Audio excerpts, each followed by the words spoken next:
Hello and welcome to this talk on the art of referral. My name is Francis Kynaston Pearson and I work as a teaching fellow, but in my other job I'm working as the medical registrar and rheumatology registrar, and in that role I've had a good opportunity to see the art of handover performed very well, but also performed, shall we say, a little less well. I've realised over the 6 or 7 years since I've been qualified that actually it is a real art form. And it's about making sure you are very pithy and very short in your communications and get the information across in a succinct and neat manner. So I'm going to talk to you about a few tips that I've learned along the way. So to start with, let's have a look about the background. No man is an island in healthcare. It doesn't matter how good you are going to require the help of another professional. You cannot be a fantastic doctor, physiotherapist, nurse, surgeon, medic, anaesthetist, etc. You will need to rely upon the help from other professionals, and to do so effectively, you're going to be able to communicate to those professionals, involve them when they need to be involved, and keep that communication brief and to the point. Okay. All doctors are extremely busy, but the tasks will vary with seniority. As the junior doctor, you will have a huge jobs list, particularly at very junior levels in foundation program, foundation years 1 and 2. Your jobs list is going to be extremely long. Many of those tasks may be fairly routine, but some of those will be extremely important. So I say no man is an island. If I, as a rheumatology or as a medical registrar, require help, I may ask my team, which often translates to the junior doctor, to get involved with other members of the team. So I might request this review. It might be the foundation 1 doctor who actually ends up having to pick up the phone and make that call. With seniority, you have different tasks. You're still very busy, but you may have more sick patients, more complex patients. And understandably, as is human nature, we all want to try and manage our workload effectively.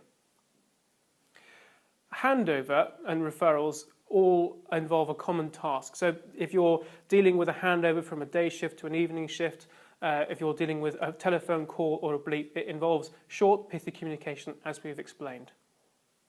So what are the basic principles that you can be guided on for handover?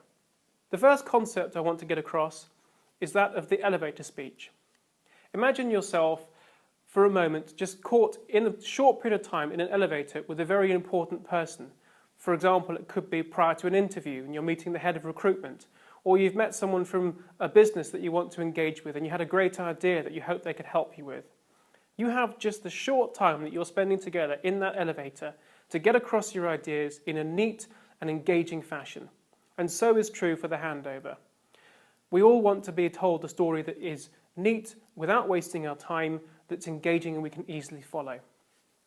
The second principle is the Matthew principle. Okay, this is the idea you have to make that person an offer they cannot refuse. I alluded to earlier the fact that we're all busy, and unfortunately this is going to be the case for the foreseeable future. Whilst we all want to look after our patients to the best of our ability, as a very busy medical registrar, if I'm called, naturally I want to make sure I'm not adding significant jobs to my list unless they're needed. But as the junior doctor, it's your responsibility to engage me and ensure that you get from me what you need. If you need advice, it's nice and simple for me. It can just be telephone advice. If you need me to review the patient, you have to be the one to sell to me why I need to come down and review the patient. Unfortunately, it's the simple human nature. If I don't think I'm needed down there, I'm not going to necessarily willingly add that to my jobs list if I have a very busy day. So you need to make sure you're selling an offer that cannot be refused if you're needing my help, or any other registrar's help for that matter. So some basic principles: before you pick up that phone, make that call, do that bleep, send that email referral, have a think and stop for a moment. Do you really need that person's advice? Some calls, for example, you get called as a medical registrar because you deal with medicines. You might be asked about a drug dose. Ask yourself, is it reasonable to ask the medical registrar for that dose, or should I just maybe look it up in a BNF or check with the pharmacist that might be on the ward, etc. You don't always have to call. It can be a knee-jerk action. So we come to see a patient who's sick and we think, oh crikey, I'll call the intensivist. Do you really need them that instant, or should you perhaps stop and think, what is it exactly you need right now? Think, what is it I want from the person I'm calling? Why am I calling them in the first place? Do I want them to give me telephone advice?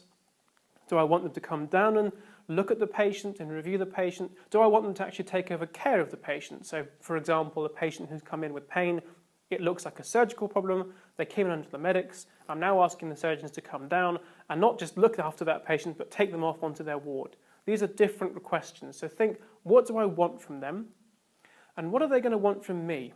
What kind of information are they going to want me to provide them? Because they're going to ask you questions, you need to think about what kind of information would be useful for them. Okay. Prepare. Now you've had to think about what you're going to need, get yourself ready. Look through the medical notes. Look through and be next to, preferably, a computer, so you have access to blood test results, access to old x-rays. Make sure you have their drugs chart to hand and the most recent OBS chart, and make sure you have a history that's up to date. Don't go reading through a history that's, say, 3 days old and you haven't reviewed the patient and you haven't checked the recent blood tests, you haven't looked at the drugs chart, and you're not near a computer. Because when I ask questions like, well, what's she look like now? How's her blood pressure? Or when was the last time you had medication? You're not going to be able to answer those questions. And that will understandably infuriate the registrar, because they will feel, or other professional indeed, because they'll feel like you're not giving them the courtesy of knowing the story your end first. And finally, when you proceed, you obviously need to proceed politely and courteously, as any other professional would do. But you need to be proceeding with some resolve. You need to be quite resolute.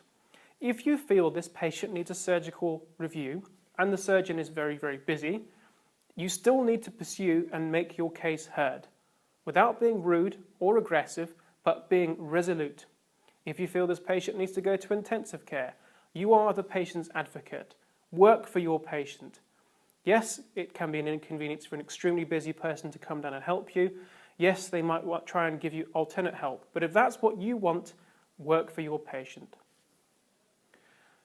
So there's a few interesting anecdotes if you go onto the Junior Doctor blogspot and look up bleeping errors, about errors people can make, for example, bleeping someone and then leaving the telephone, or bleeping and not having any idea about what's going on. And it's worth a little bit of a review. It's partly for comedic relief, but also it does have some important cases where people can classically go wrong and infuriate people by making classic mistakes that we've all done and lived to regret, I have to say. So, let's look at the meat of the discussion itself. There are many different recognised formats. You don't have to follow a specific one, but I would recommend that you have one in mind that you keep to the back of your mind. I think SBAR is a fairly decent format. It's one that's commonly taught at medical schools. It's one that's commonly used. And we'll go through what that stands for now. So the situation. This means, who are you in the first instance? Are you a junior doctor? What's your name? What grade of junior doctor? Are you foundation, core, specialist trainee? Where are you calling from? A&E, from the general practice surgery, from the wards, from intensive care, from resus, etc. Who is the patient? What's their name, date of birth, demographics, hospital number, details that I need? And check who you're speaking to. You're speaking to the surgical registrar, the intensivist, the obstetrician, etc. And then a little brief introduction about what's happened with your patient. Now, I think it's good to have a really short summary even before situation, so you can introduce the whole situation in very brevity before going a bit more detail. But the official one is to go straight into situation, which is to deal with what's my patient come in with, what's happened while they've been in hospital, and what's led up to this point, the situation that you are dealing with. Background. The background deals with the important medical comorbidities of that patient and the important things that you need to know about. This could involve things like, you should know this patient has an ischemic heart disease history and has recently had an MI and some stents. Or this patient has just come out of an operation for a large surgery for tumour removal and is also on chemotherapy. Background can also include important premorbid functional status. For example, the situation might be I'm dealing with a patient who's coming with severe sepsis. They have been delirious, they're febrile, they've had a cough, and we've been found X-ray showing pneumonia, and we've got them on some antibiotics. But your background might be, but they had a very poor functional state. They lived in a nursing home, they were bedbound, they had advanced dementia. It's important to know a little bit about their functional state, not just the medical comorbidities. So actions and assessments. This is where you bulk out your situation and background with what you've done. This includes things like what observations the patient has, any significant clinical examination findings, like they have crepitations, they have a rub, they have a rigid abdomen, and also you might want to include some bedside investigations. Their ECG is abnormal, they have an abnormal blood gas, they have positive urine dipstick for infection. And the actions, well, what have you done about that? It's fine to pick up the phone if you just need more hands, for example, in a peri-arrest situation or a critically unwell patient. But if you're a qualified doctor, it's expected that you can do something for your patient. It doesn't have to be big. Putting on oxygen, taking a blood sample, putting up some IV fluids, maybe getting them some analgesia. So what have you done so far? Finally, it's the R, recommendations and requests. So I'm waiting on a CT scan, but I'm also thinking I might need to book them for theatre. But what I want from you is to confirm or deny, does this patient need an operation? What are you asking of the person you're referring to? That's really the crux of it. So we're going to look at a few case studies now, and this is going to give us a couple of examples of where handover has been done particularly well, and again where it's perhaps been done less well. Hi Switch, could you please bleep the medical registrar for me? Right, okay, yeah, I mean put me through to their home address then I guess, if they're not on site, and their home phone. Thanks. Oh, hi, I'm calling from the wards. One of my patients has just got back from theatre and deteriorated. They're scoring 9 on news, and I'm not really sure what the odds are though. And I've heard one of the nurses say they've just got into fast AF. I'm with the surgical registrar now, who's worried as well. I wanted to check the dose of digoxin with you, please, and get some help.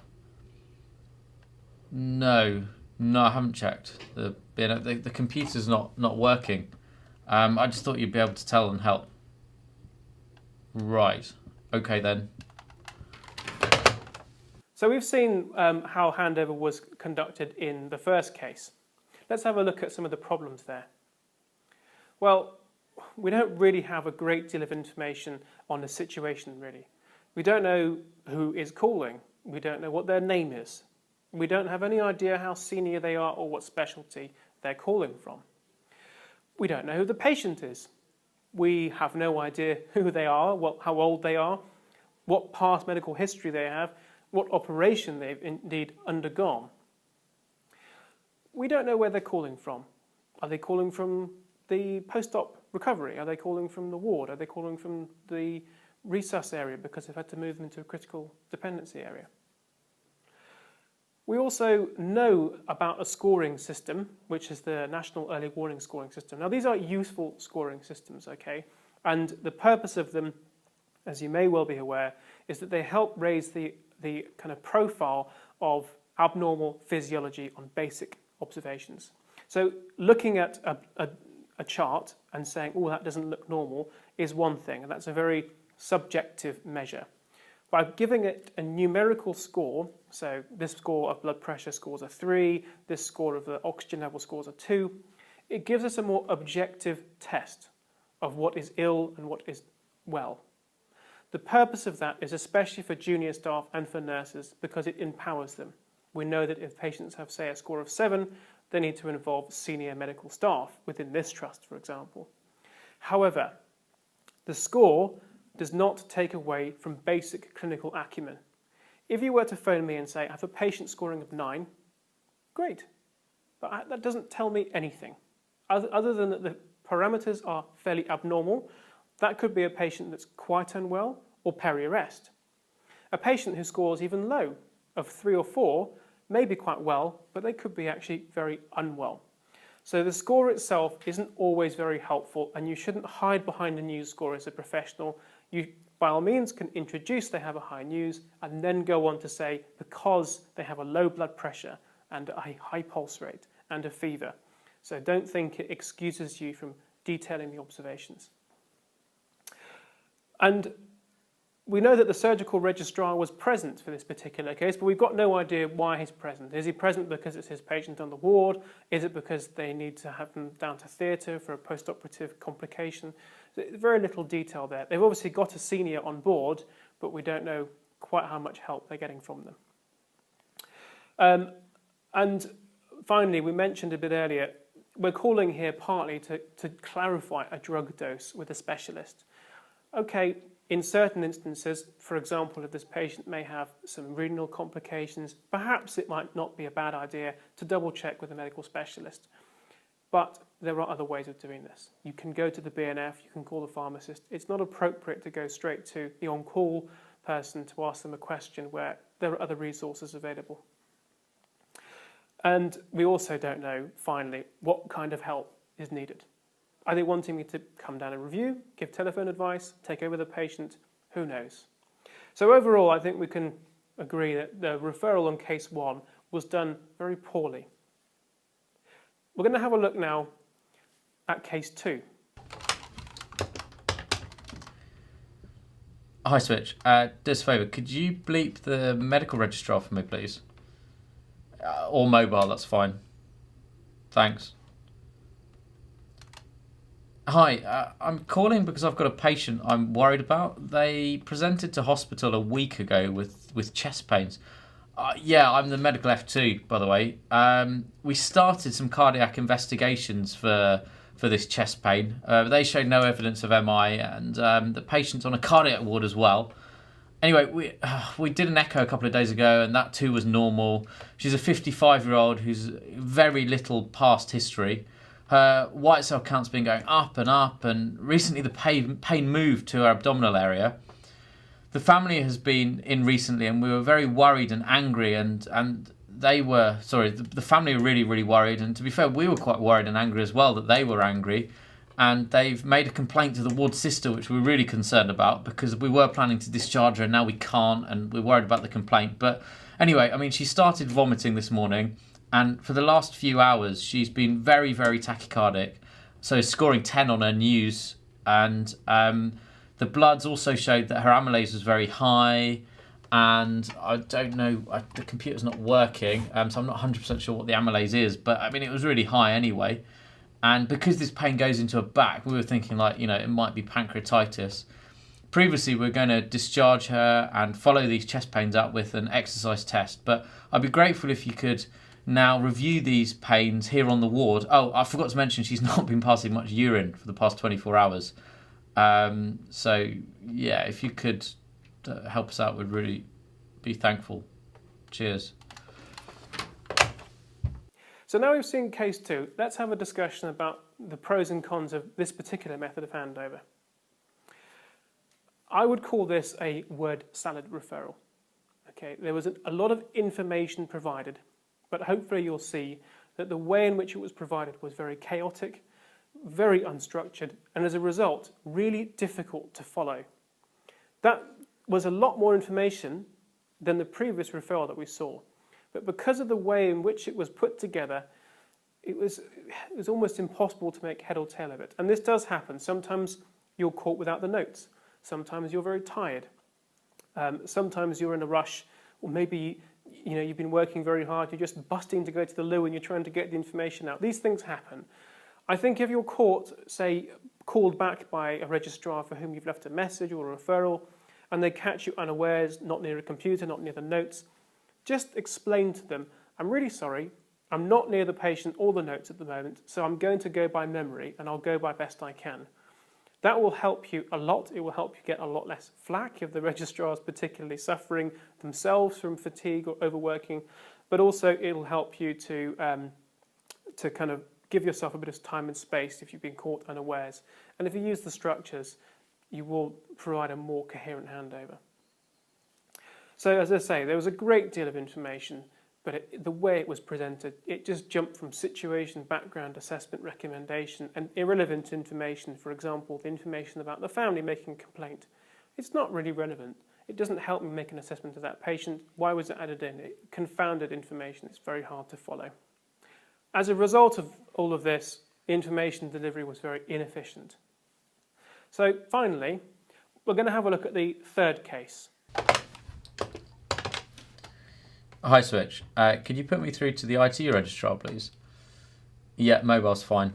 Thank you. Hi, good afternoon. I'm sorry to bother you. Could I confirm that I'm speaking with the IT registrar, please? Brilliant, thank you. I'm Kishan Reese. I'm one of the Foundation Year 2 doctors. I'm actually working in recess at the moment, but I have fully discussed this case with my consultant. It's about Mrs. Smith, a very poorly 28-year-old, admitted with suspected sepsis, and we suspect she will require admission to your unit. Yeah, sure, I can give you a little bit more background, of course. She presented by ambulance a couple of hours ago as her housemates. She's a student, and her housemates called an ambulance. She was suffering from headache, nausea, vomiting, and features of sepsis, including fever and rigors, which developed within the last 24 hours, basically. Yeah. No, I mean, previously she's been fit and well, except for asthma, which she has inhalers, which she uses sporadically, but she's never been admitted to IT or HD before. On an assessment today, she's got pyrexia of 38 degrees, photophobia, neck stiffness, and some irritability. Her bloods are consistent with sepsis, showing an elevated white cell count and CRP. Yeah, she's sure. She's hypertensive at 95/60 and tachycardic at 105, but it is regular, which we would expect. I mean, she's a young, fit student who plays sports. We would expect her to have a much lower resting heart rate than that. Yeah, her lactate was 3, so it was elevated. We've given her antibiotics and antivirals to cover CNS infection, and she is on fluids with catheter with strict input and output monitoring. I'd like you to come down as soon as possible, please, to assess the patient, as I'm concerned she may require intensive support, such as with inotropes, as essentially we think there's a picture of septic shock. Yeah, sure. So is there any other further details you'd like? No. Okay, no, that's great. So if you could let us know when you come and assess her, that'd be brilliant. Yeah, sure. We'll have all the stuff ready. That's great. Thank you. So, now that we've seen the third case, let's have a look at how this was done. So, this was presented in the way that I would like you to all present your cases. It was clear, it was concise, and it was quite obvious that a clear structure was being given. Within each sentence, lots of information was contained. As a result of that structure, it was very easy to follow.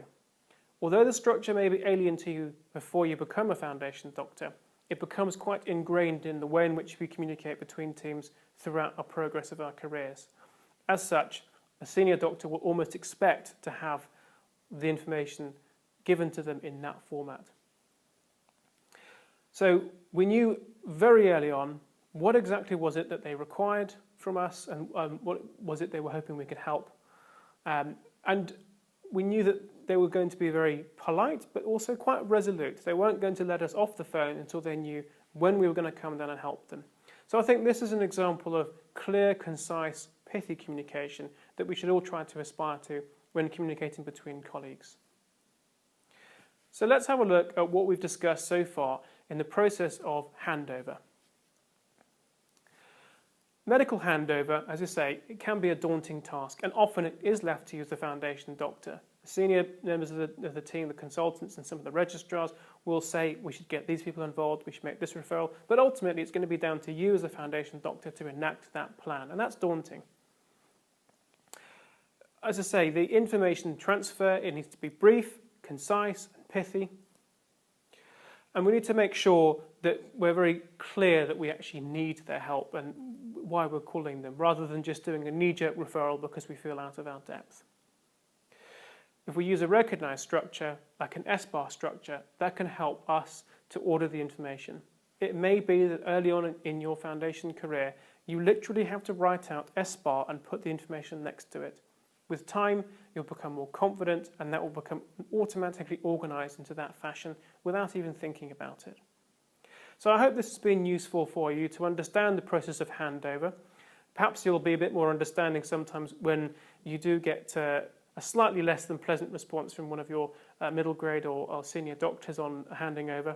And also I hope that this will reduce the chances of you getting any dressings down from anybody. We all want to work together, but ultimately it needs to be done in this professional, concise manner. And I wish you the very best of luck with it. Thanks very much.